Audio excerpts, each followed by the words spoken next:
I believe that when I'm at my best, I can beat any man in there. You know, I've said it before, I don't fear any man. I fear God.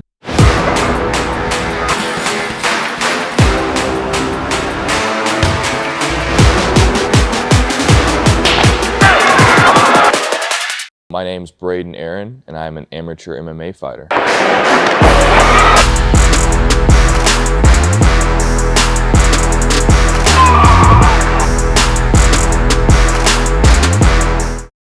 I first realized I kind of wanted to start fighting when I was a kid, and we used to go and watch fights at the Shrine where I actually fight now. And I remember watching that and just thinking, how cool I was and how I wanted to be like those guys. And that just kind of instilled a dream in me right then and there that I was like, this is something I'm gonna do, and I just set my mind to it. I knew when I was 7 or 8 years old that I wanted to be in the cage and fight in front of my friends and family. When I first moved to Springfield, I ended up going to one of my buddy's birthday parties who had it at a karate dojo, something of the sort. Braden came to me when he was like 6 or 7 years old, said he wanted to go to a Taekwondo birthday party, right? So we went. I told my dad, I kind of fell in love with it. I wanted to do something along those lines. So he signed me up for Brazilian Jiu-Jitsu. I wanted something that I felt was better for self-defense. And after about a month or two of signing up, my dad actually signed up with me. So I've been doing it with my dad since I was 7, 8 years old. Getting to train with your dad, you get to see a different side of him, and you form, I think, a stronger relationship with your dad because, in more ways than one, he's really close with me. I mean, he's my dad, obviously, but he's also my head coach. He's my black belt. He's someone I look up to in the sport as a teacher, and he's my corner man. So he's the guy that in between rounds when I'm getting beat up, he's coming and giving me advice and telling me what I can do to be better. So in the gym, we get to work together. We can spar if we want to. We can grapple if we want to. I can tweak some things. He listens to me pretty good. The corner is a whole different scenario. The emotions that a father has cornering his son is, I'd rather be in the cage fighting than that. I get super nervous for the fight itself. I get super nervous for the safety of my son that's out there doing that. I know he loves to do it, so I'm there for him and I'll support him, but it's nerve-wracking being a corner for him. I think that kind of translates to life in general. I feel like he's kind of my corner man in life because, every time I got to learn how to roll with the punches, he's right there in my corner telling me how to fight back. I don't know that there's another sport that you can get into that can be lifelong with your kid. If you're going to do something with your son or your daughter, that's a good way to keep in touch with them for the rest of their life. See, you stop, push him against cage. And then that's where you can throw that uppercut, right? Good. I choose to fight just because I don't think there's anything like it. I think you learn a lot about yourself when you step into the cage and they lock that door behind you, and it's a competitive atmosphere that I, truly love. The adrenaline rush and the feeling is just really unmatched. I don't think there's anything on planet Earth that comes anywhere near getting locked in that cage and knowing, hey, I'm about to get in a fist fight with a guy, like, let's go.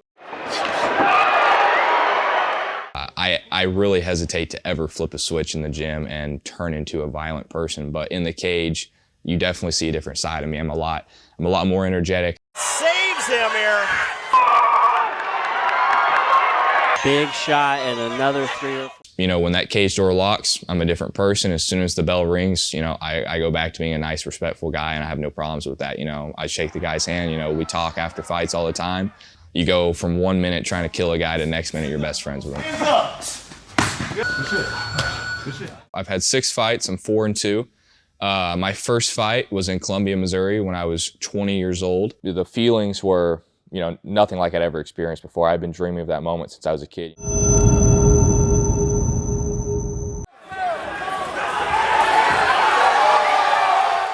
Ended up getting the win in 29 seconds by TKO. I dropped him with a body shot and then finished him with shots on the ground, some ground and pound. Feeling of getting a finish is something that you chase every single time you're in there. I ended up breaking my hand in that fight. It's the first time I ever broke my hand. I broke my second metacarpal bone in my right hand. Took some time off, rehabbed that. Didn't need any surgery or anything, just wore a brace. Second fight was about 6 months later. I fought at Lake of the Ozarks against Matthew Bustad, who was 1-1 at the time. Throw bombs. Yeah, literally Matt just eating shots. Yeah. Oh, knocked the mouthpiece there, though. Oh, he is right. I won that fight by 19-second KO.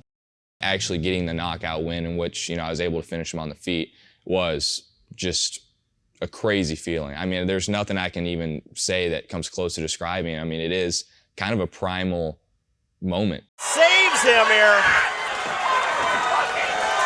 You know, when the punches connect and it lands, it's just something that in the moment, nothing feels better. They both lost them out. I re-broke my hand in that fight, so it was the second time I broke my hand.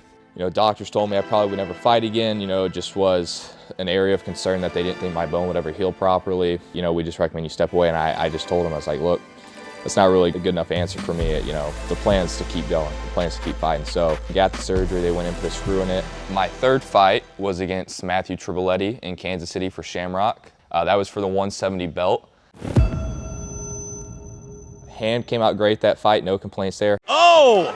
Nice hands. I had a horrible weight cut for that fight. It was the first time my weight cut's really gone south. Throwing up, couldn't hold down food for about 4, maybe 5 hours after, you know, weigh-in, and it really showed in the cage. I fatigued early, and he did a great job of, you know, taking me down, holding me down. No excuses, completely lost that fight, made a lot of mistakes in the cage.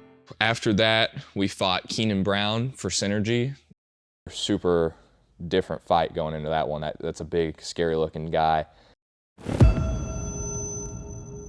He was a guy that was 6'4" at bare minimum. He said he was 6'4". I thought he was at least closer to 6'6". So super, you know, interesting fight, a tough game plan to go up against a guy with that much reach. I believe he had 10, 11 inches of reach on me. He got in. So it's definitely a tough challenge to figure out, like a puzzle in the cage. Won that fight by decision as well. After that, was going to take some time off, and ended up taking a short notice fight against the #1 guy in the Midwest at welterweight and middleweight. Super high experienced fighter, comes out of a great gym. That would have been a fight I'd love to have a full fight camp for. Wow, these guys are going for it. Great outside trip. Ended up dropping a decision to him, really good fight, learned a lot about myself and, you know, the holes I had in my game. So that really helped me improve a ton. And then most recently, my last fight, and that was against Soy Migo. Very solid wrestler, very, very good cardio, relentless guy, and a tough guy.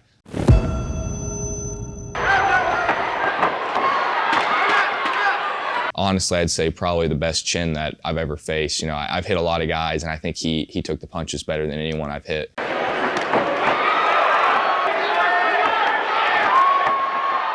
And I won that fight by decision as well.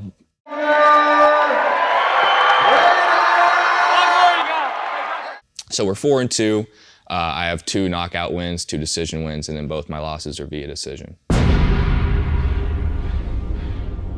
People ask me all the time before the fights, like, how do you feel? Like, the specific thing that people really ask is, you know, do you get nervous? And I would say I never feel nervous. The amount of training that I put in, you know, in this building specifically and outside, all the training that I do is what leads me to not be nervous. It's more of an anxiousness. It's really an anxiousness to put that hard work and all the fight camp into the moment that we've been preparing for, right? So we train relentlessly in the gym to make sure that nothing in the cage that could happen could ever come close to being as bad as the training. The training is supposed to be designed to be 100 times worse than the actual cage fight.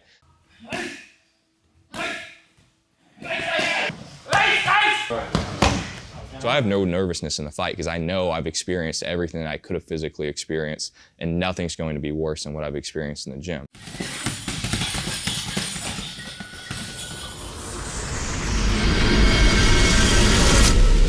Breaking news as of recently, my opponent, I was going to fight Cameron Prang. He was 4-1, but he just pulled out a couple days ago due to a rib injury. That's just the fight game. I mean, that's the nature of the beast is, you know, you're going to encounter this sport with a lot of different, you know, things are unsure. You have to be ready to roll with the punches quite literally. So you just keep training, you put your head down, and to me, it doesn't really matter who's across the octagon for me. It's always about how much have I improved, you know? Am I the better fighter? Am I better than I was last time I stepped in here? So that's where my confidence comes from. It's not who I'm fighting, but the version of myself that steps in the cage, and that's all I'm focused on currently.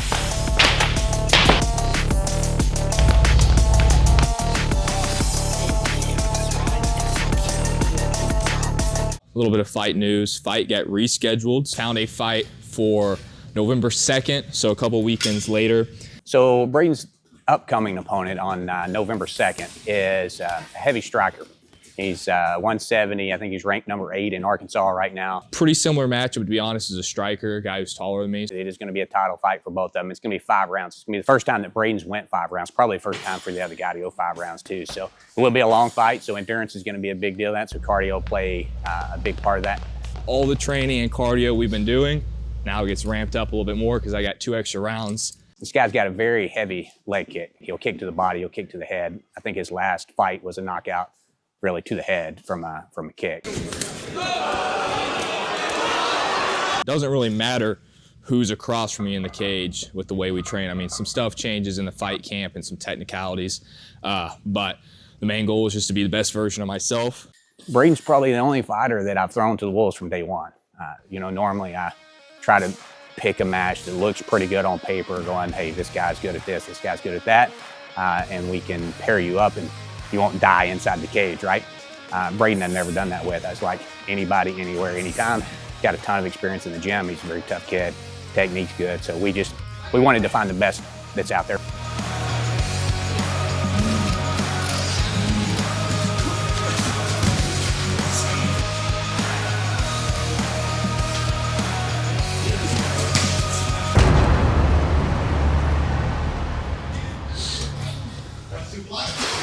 All right, guys, so some unfortunate breaking news. My fight, it is off. My opponent pulled out. Looks like we'll be shutting down my fight camp pretty much for the remainder of 2024, and we're gonna hit fight camp hard starting in 2025. You know you're in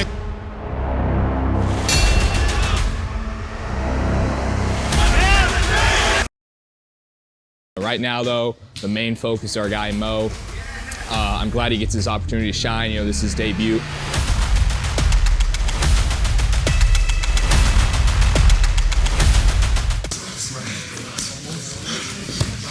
Hands up, body language wins fights. Body language wins fights. My name is Megad Haria, and I go by Mo because no one can pronounce my name. Let's go, Mo. Is work, Mo. Let's go. You're not tired, Mo. So my decision to do a fight wasn't really as hard as people make it to seem. Like, that was the whole goal from the beginning, is I want to train and I want to fight. I just always fell in love with it. My grandpa in the 70s and 80s, boxing in college, pictures of him winning, and it was something that I really idolized my grandpa after, and I really wanted to follow up. Us being both debut guys, me and my opponent, me and Brad don't really have a lot of information on him, but I've looked at his gym that he trains in Colombia, and it's a very wrestling heavy gym.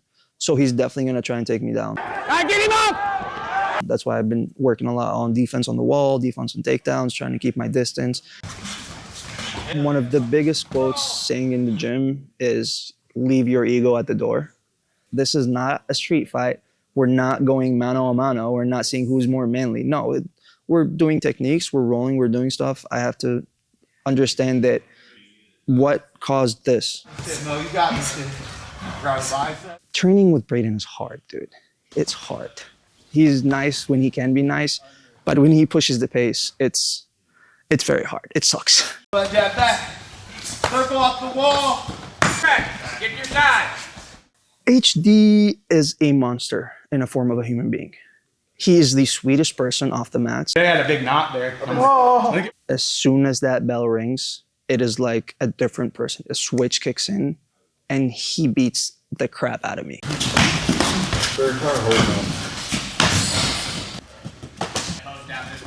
HD would kill like 99% of the population. And then last one you finished with Frankie. The physical side of this is rough. As you can see on the camera, I have a cut here and I have 2 cuts on my back because Braden shot a takedown and we almost went through the glass door on Saturday. Recovery is, in my opinion, is the second or first most important thing in this game, is to be able to recover and be able to heal your body from the beating that it gets. Oh! Right?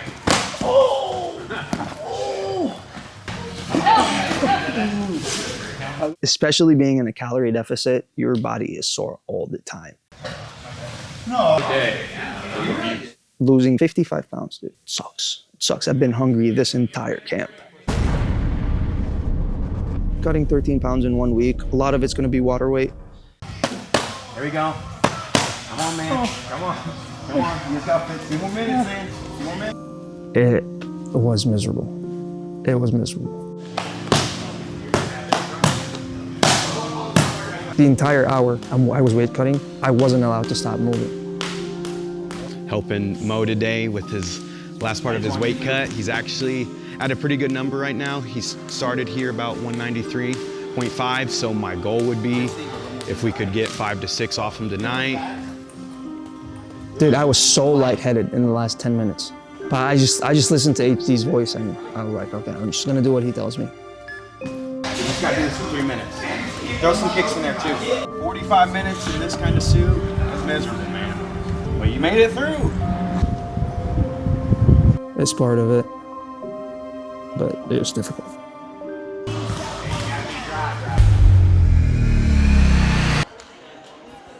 Leading up to the fight, I didn't really have any nerves because I've competed before, so to me, I didn't really comprehend the actual fighting aspect of it. Most of it hit me when I was getting my hands wrapped.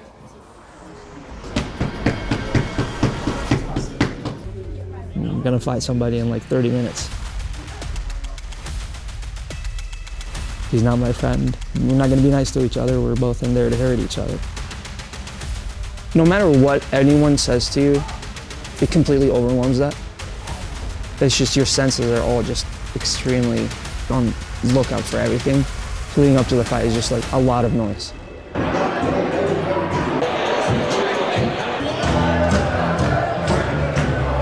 I may have heard like 3 syllables from people I know. Everything else was just noise. I almost missed the entire cage. I just walked by and they had to pull me like, hey, you need to stand here, then go up the cage. I'm like, all right, we're gonna start feeling each other out. Like, take it easy, follow the game plan. Hey, Mo! He ain't gonna listen for shit.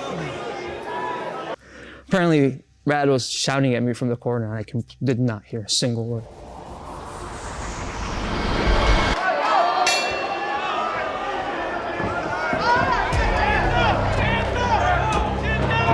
Nice, good. Circle, get off the cage! Yep. And I remember hitting him. I remember seeing him wobble. I remember him dropping to one knee and me going, oh shit, let's fucking go. And I just emptied the gas tank. Get off! Hey, turn! Go! Slow it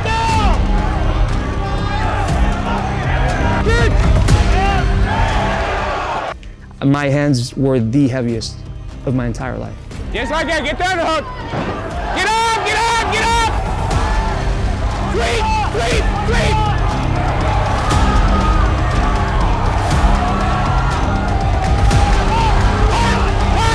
I'm tired, sitting on the stool, and I just hear noise. Eric is shouting at me from outside the cage. Brad is shouting at me from the middle. I don't know how that round went because you had the first half, you had the second half, right? We got to win this round. All the noise, it was just so overstimulating.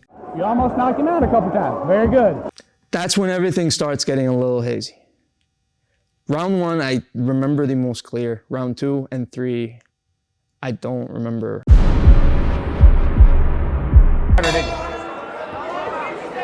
Get off the cage! Get off the cage! Get off the cage!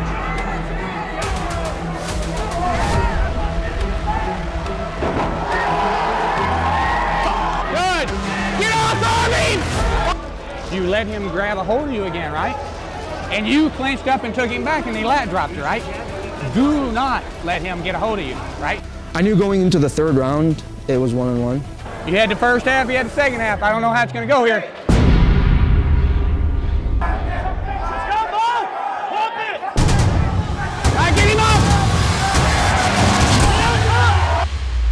He managed to take me down and I was just too exhausted to get off of me.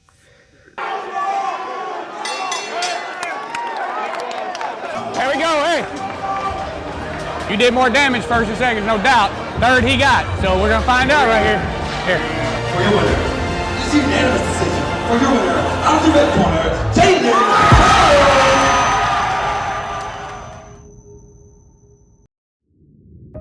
Pissed off, upset, mostly just negative emotions right after the fight. Because they're like, a little disappointed I didn't get the win. Like, I already had him wobbled, so I was close and I should have just stayed focused, stayed technical, and I would have gotten him out of there. And I found out after the fight from his team that I broke his jaw. So even finding that out, I'm like, damn, he was very tough. Sorry, Coach. Hey, you went out there and you fought hard. I guarantee you, you did more damage than he did in this fight. I'm gonna be completely honest here. I did not really think I was gonna lose that fight. So it was a little bit of a humbling experience where like, I need to work harder. I was like, I know what I can achieve and I know what I can do. And I just need to put my nose down and just fucking grind it out, work as hard as I can. I just love fighting, man. I just love fighting. And I can't really tell you what it really is, but I don't really want to do anything else, to be honest. Mo, he's a guy that is just mentally tough, super dedicated, just never takes a day off, always in here trying to get better, always asking questions. Everyone says they want to be a fighter until it comes time to do fighter stuff. Just like the rest of us, he gets beat up too, but he always comes back and he's always pushing through things. There's this quote that he said, "You don't choose martial arts, they choose you."